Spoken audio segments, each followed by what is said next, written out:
On the night of April 14, 1912, the largest and most advanced passenger ship in the world moved silently through the cold waters of the North Atlantic.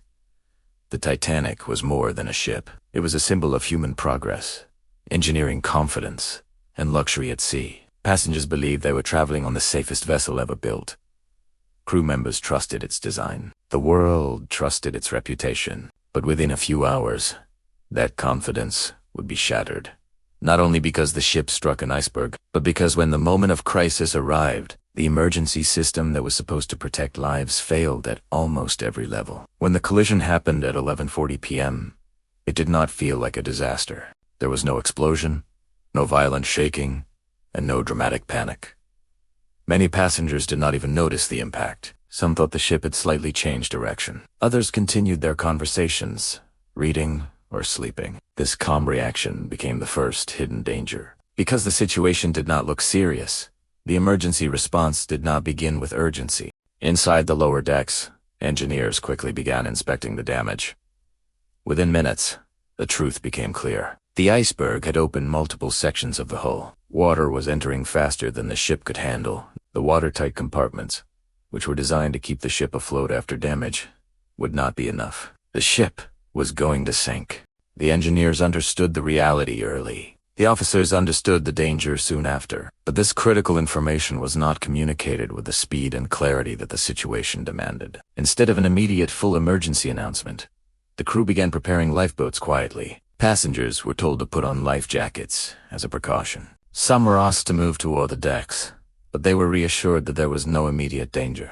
The leadership feared that strong warnings might cause panic. Ironically, this attempt to keep people calm created the very delay that would later cost hundreds of lives. Time is the most important factor in any maritime emergency. On the Titanic, nearly an hour passed before lifeboats began launching.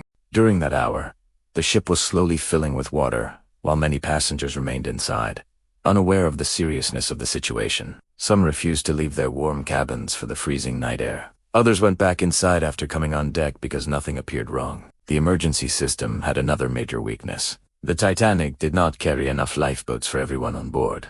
Regulations at the time were outdated and based on ship size rather than passenger capacity. Even so, the situation became worse because many lifeboats were launched only partially filled. Insufficient boats, designed to carry more than 60 people, left with fewer than 30. This happened for several reasons. Some passengers did not believe the ship would sink.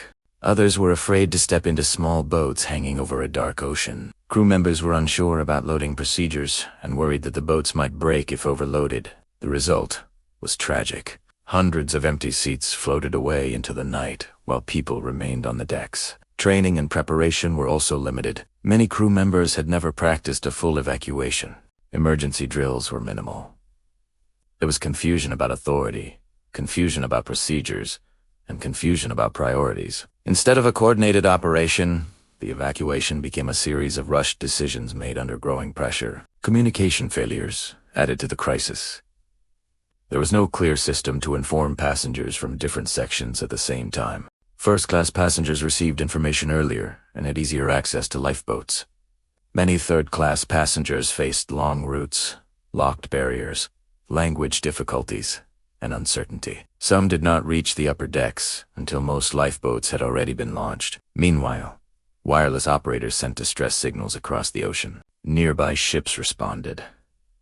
But distance made rescue impossible before the Titanic would sink. The closest ship capable of helping was hours away. This meant that survival depended entirely on how efficiently the evacuation was handled. As time passed, the ship's condition worsened. The bow sank lower into the water. The deck angle increased. What had started as a calm and controlled situation slowly turned into urgency and fear. Lifeboats began leaving more quickly, but by then valuable time had already been lost. The freezing temperature of the North Atlantic made the situation even more deadly. Anyone entering the water could survive only minutes. This meant that every lifeboat seat was critical. Every delay was dangerous. Every moment of hesitation reduced the chances of survival. At 2:20 a.m., the ship broke apart and disappeared beneath the ocean.